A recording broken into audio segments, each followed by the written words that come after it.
many of you have ever been in a classroom and felt like this? Many of us know the feeling. Maybe you zoned out for a few minutes, a few days, a week. Whatever the case, you missed something important. And now the whole class has moved on past you, and you are struggling to make sense of everything. And then the teacher announces that there will be a test. And now you look like this. And after you get your grade back, there's a chance that you might look like this, because by some miracle, you managed to cram enough nonsense that you passed. Or, if you were less successful, you might look like this. And then you might either continue to cram or give up entirely. This isn't a very pleasant experience.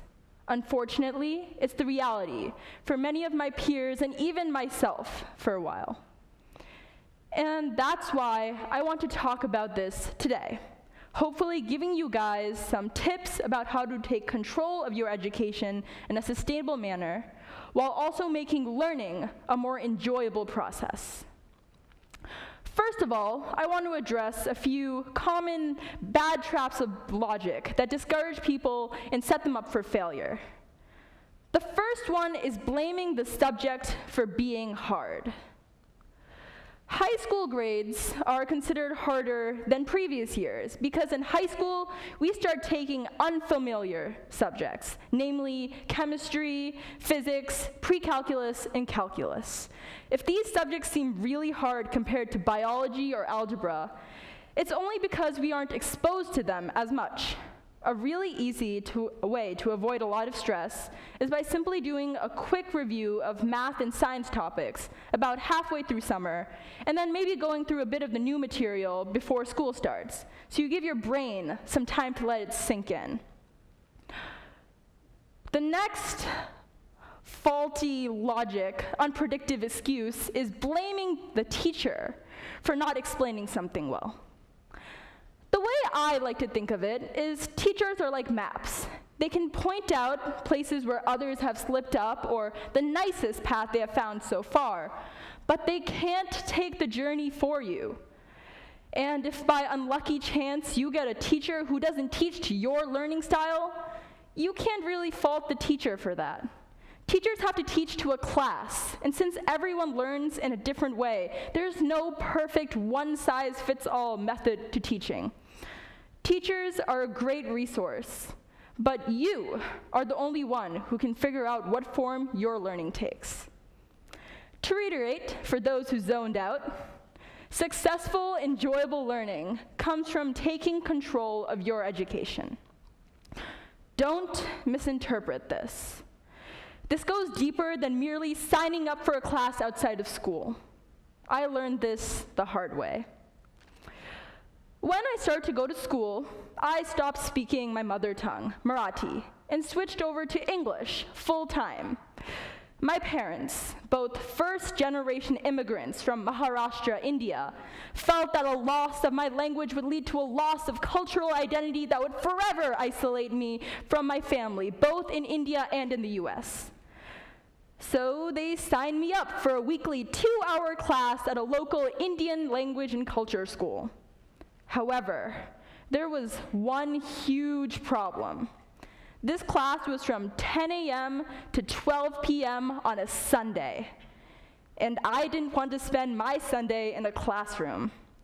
So instead of viewing this as a great learning opportunity to find out more about my language and culture, I viewed this as an encroachment on my freedom. And with this attitude, I started to despise every aspect of the school and the language it taught. I had zero motivation and a whole lot of hatred. So I stopped speaking in Marathi with my parents. I stopped watching Marathi movies and listening to Marathi songs, which started a cycle of self-sabotage that put me even further behind my peers. Eventually, my level of comprehension fell so far behind that I struggled to participate in class and do in-class assignments. So I gave up on paying attention entirely.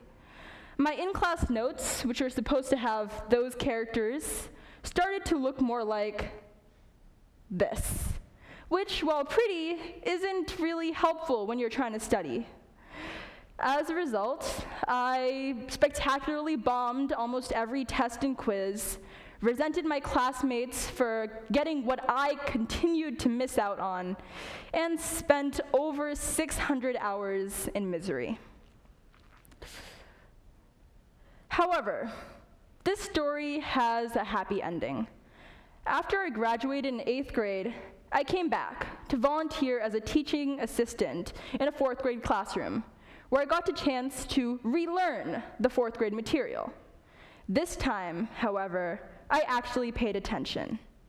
The main thing that inspired this shift in attitude was, 1, my grandmother, who is the kindest person in the world, but she only speaks Marathi. And 2, volunteering in the classroom motivated me to spend some of my free time looking up tips and tricks to help teach kids foreign vocabulary and grammar, which filled in gaps in my own understanding. I now know enough Marathi to talk to my grandmother and my other family members. These two things, finding a motivation to learn and taking the initiative to build a solid base of knowledge, can translate into other aspects of learning as well. Using what I learned to study on my own, I aced the opt-out exams for both chemistry and pre-calculus. For the next part of this presentation, I'm going to share some tips and tricks on how to achieve this in your own learning and have a more enjoyable learning experience. Before you start learning, you have to find the sources to make learning as fun as possible. Disclaimer, I'm not advertising anything. I'm just pointing out some examples that have worked for me. The first step is choosing your introductory text. This should not be a textbook. Its purpose is to give you some context. Why you are learning? Why is it worth learning? What is interesting? It should not be full of math jargon or advanced concepts or anything that would scare you or put you to sleep. When I was opting out of chemistry, I chose this book, The Disappearing Spoon, which is simply a whole bunch of interesting stories about the elements and their discovery and their significance. At the end of reading it, I didn't particularly know anything about, say, Boyle's Law, but I saw each element on the table as a dear friend and understood the impact of chemistry on the world, which, of course, made the subject more interesting and made me want to find out more. If reading isn't your strong suit, a nice documentary works just as well. After you have gained a vested interest, you can proceed to the next step, your guide. Every class has a syllabus that goes over what will be covered. If you are teaching yourself, or even if you are catching up on your own, it's helpful to get your hands on this sort of logical progression of knowledge. However, sometimes getting a good syllabus can be difficult. When I was opting out of chemistry, I got a syllabus, but it was too dry and too vague to really spark my interest. So I had to find a good alternative. In my opinion, a good guide is anything that touches on all the key concepts without going into so much depth that it's hard to follow when you know next to nothing. I am a highly visual learner, so my preferred guide is the cartoon guide. You can find cartoon guides in all art styles on virtually any subject. I recommend getting a cartoon guide for any math, science, or history class you plan on taking. These guides are especially great because they provide a humorous, illustrated concept. So even if you don't understand the definition immediately, you'll remember the image, which will help you understand the concept when you come across it again. Plus, they're entertaining enough that they don't feel too long or too boring to get through. If you get too confused, Google is always on standby. And review guides, like AP review guides, or organize better and have clearer definitions of definite concepts. Once you've developed some general awareness of concepts, it's time to flesh out your understanding. For the same reason that one might watch all the Star Wars movies immediately before seeing the newest one, people usually find it useful to go through a lot of information at once, in a sort of knowledge binge. When knowledge binging, you have to start filling in the details at the very beginning, so you don't miss out on anything. Knowledge is cumulative, so you can only really learn something if it's connected to other things, not just isolated off on its own. So try to think of new material in terms of connections and as part of a broad pattern. So that way it's easier to remember. A common problem with trying to learn on your own is not having a teacher that you can ask questions to and clear up misunderstanding. To combat this, it's best to use a variety of supplementary sources. So if you don't understand something one way, you might understand it another way. This is true for in-class learning as well. If you don't understand what the teacher is saying in class, don't be afraid to Google it. Going to people who have already learned the material is good too, but you shouldn't become too dependent on them, like spoon-feeding you information. Animations and videos are especially good for a preliminary understanding. A great thing about videos on YouTube is the option to add subtitles in double speed if you click the gear or the 3-dot icon. These functions are really helpful when you're trying to relearn or review material. I think that we can all agree that 30 minutes of studying is a lot easier to get through than an hour. To recap, for best results, I recommend a story-type introductory text, an entertaining yet brief guide, one main textbook, and several supplementary sources, which can include teachers, friends, websites, books, and videos. So now that you have your resources, it's time to look at the fine art of actually binge learning. Most people can't just sit down and start studying for an hour. The reason, however, is not usually an innate inability to focus. The real culprits are the distractions we surround ourselves with. Getting rid of these distractions is the hardest part of sitting down and studying. There are 3 ways that I have used to minimize distraction. Removing the distraction physically is the easiest one to implement. This can be as simple as putting your phone in another room or turning off your notifications. I've also found it useful to maintain several no-nonsense devices on which I don't download games or social media and use solely for the purpose of undistracted studying. The next method is called positive procrastination. If you find yourself without enough time in the day to do everything you want to do, this is the method for you. You can be more productive if you limit how you procrastinate to only important tasks. This is really simple. First, make a list of tasks that you want to get done. Next, cross off anything that will resolve itself on its own. Then, divide all the tasks into 2 categories, immediate and ongoing. Immediate is anything that can be done right at this moment, 10 minutes or less, and has to and can be done right now. Do those. And then list your remaining tasks by priority. Now, whenever you have free time, instead of wasting an hour on BuzzFeed, limit yourself to only the first 5 tasks.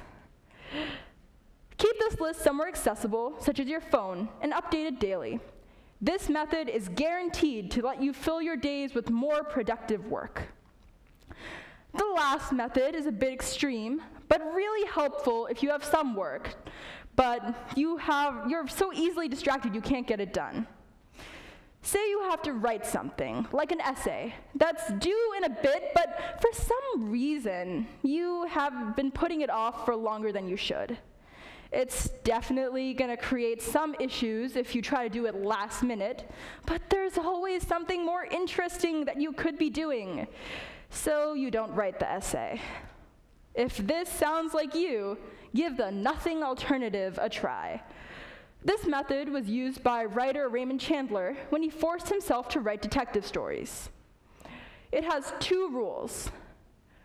You don't have to write, but you can't do anything else. Block off a good chunk of time, like maybe 2 to 4 hours, and don't allow yourself to daydream, play on your phone, indulge in your normal distractions. Eventually, you will end up learning or writing something just to keep from being bored. It's a bit of a radical strategy, but it's worth giving a try.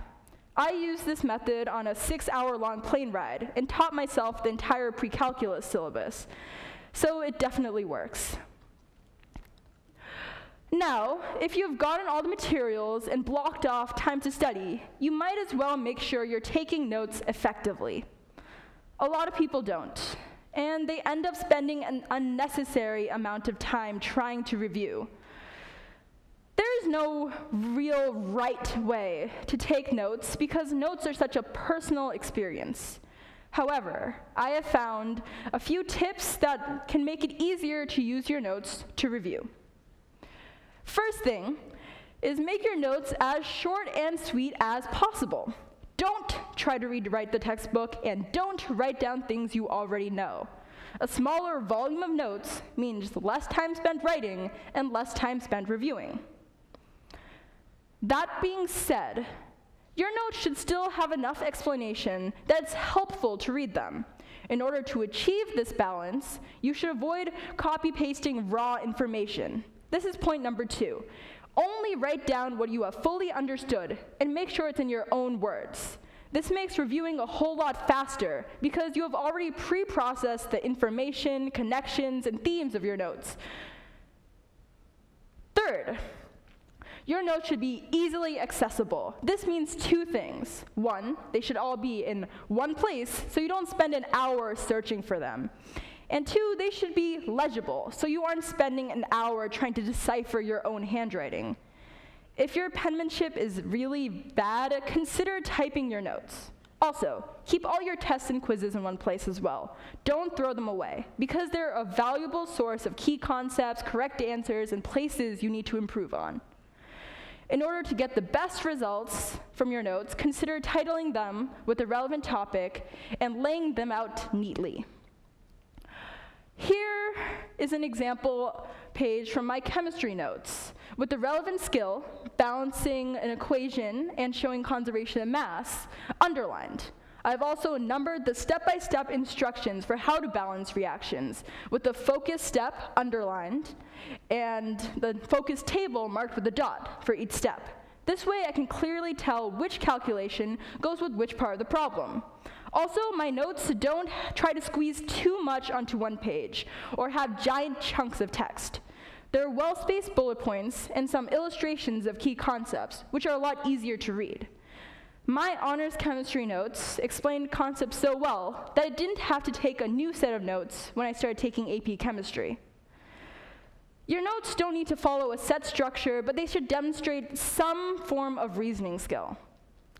I'm particularly bad at following the top-down note structure. Here's one attempt I made back in sophomore year, US History 2.